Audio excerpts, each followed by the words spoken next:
धनतेरस के दिन क्यों जलाते हैं यम का दीपक? आइए इससे संबंधित एक कथा सुनते हैं। देश के अधिकांश भागों में यम के नाम का दीपदान की परंपरा है। दीपावली के 2 दिन पूर्व धन्वंतरी त्रयोदशी के सायंकाल मिट्टी का कोरा दीपक लेते हैं। उसमें तिल का तेल डालकर रुई की बत्ती बनाकर उसके चारों मुखों को जला दिया जाता है और दक्षिण दिशा की तरफ मुँह करके मृत्यु के देवता यम को समर्पित करते हैं। तत्पश्चात इसे दरवाजे के बगल में अनाज की ढेरी पर रख देते हैं। प्रयास यह रहता है कि यह रात भर जलता रहे, बुझे नहीं। क्यों प्रकाशित करते हैं यह दीपक? क्या है इसका रहस्य? इस संबंध में एक रोचक और सुंदर पुराण कथा मिलती है। कहते हैं बहुत पहले हंस राज नामक एक प्रतापी राजा था। एक बार वह अपने मित्रों, सैनिकों और अंगरक्षकों के साथ जंगल में शिकार खेलने गया। संयोग से राजा सबसे बिछोड़कर अकेला रह गया और भटकते हुए एक अन्य राजा हेमराज के राज में पहुंच गया। हेमराज ने थके हारे हंसराज का भव्य स्वागत किया।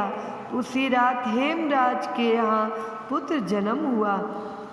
इस खुशी के अवसर पर हेमराज ने राजकीय उत्सव में सम्मिलित होने के लिए आग्रह के साथ हंसराज को कुछ दिनों के लिए अपने यहाँ रोक लिया।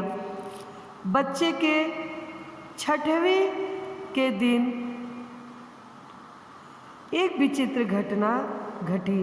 पूजा के समय देवी प्रकट हुई और बोली, आज इस शिशु की जो इतनी खुशियाँ मनाई जा रही है, यह अपने विवाह के 4थे दिन मृत्यु को प्राप्त हो जाएगा। इस भविष्यवाणी से सारे राज्य में शोक छा गया। हेमराज और उसके परिजनों पर तो वज्रपात ही हो गया। सबके सब स्तब्ध रह गए। इस शोक के समय हंसराज ने राजा हेमराज और उसके परिवार को ढाहट दिया, मित्र आप तनिक भी विचलित ना हो, इस बालक की मैं रक्षा करूँगा। संसार की कोई भी शक्ति इसका बाल बांका नहीं कर सकेगी। हंसराज ने यमुना के किनारे एक भूमिगत किला बनवाया और उसी के अंदर राजकुमार के पालन पोषण की व्यवस्था कराई। इसके अतिरिक्त राजकुमार की प्राण रक्षा के लिए हंसराज ने सुयोग्य ब्राह्मणों से अनेक तांत्रिक अनुष्ठान, यज्ञ, मंत्र, जाप आदि की भी व्यवस्था करा रखी थी। धीरे धीरे राजकुमार युवा हुआ। उसकी सुंदरता और तेज की चर्चा सर्वत्र फैल गई। राजा हंसराज के कहने से हेमराज ने राजकुमार का विवाह भी कर दिया। जिस राजकुमारी से युवराज का विवाह हुआ था वह साक्षात लक्ष्मी लगती थी।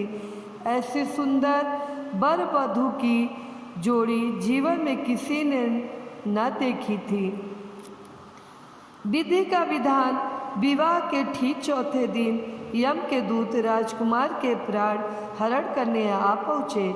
अभी राज्य में मांगलिक समारोह ही चल रहा था। राज परिवार और प्रजाजन खुशियां मनाने में मग्न थे। राजकुमार और राजकुमारी की छवि देखकर यमदूत भी विचलित हो उठे, किंतु राजकुमार के प्राण हरण का अप्रिय कार्य उन्हें करना ही पड़ा।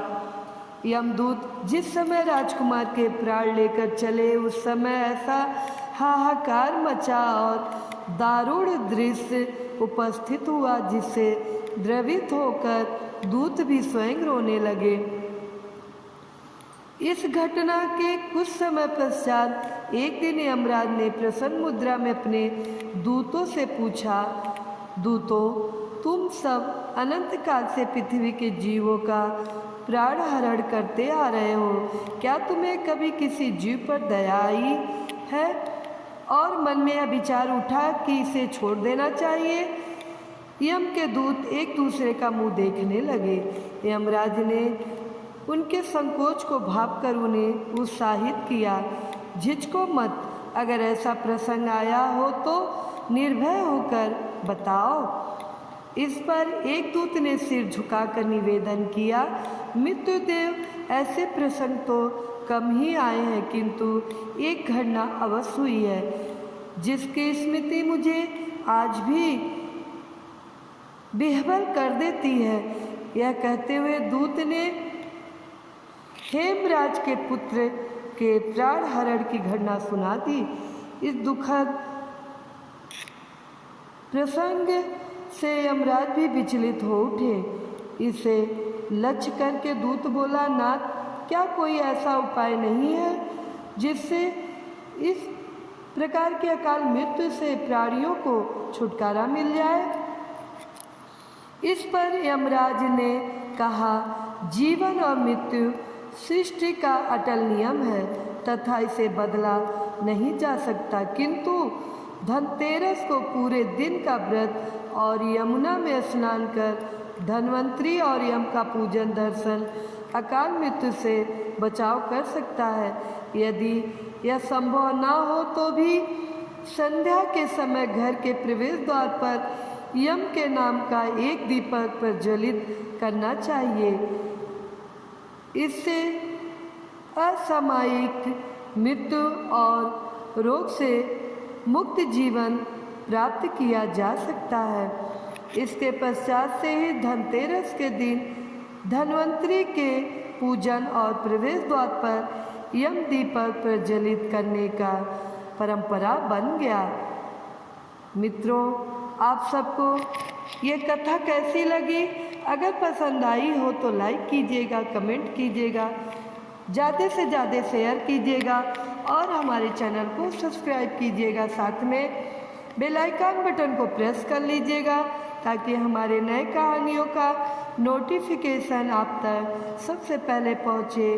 तो प्रेम से बोलिए जय श्री कृष्णा।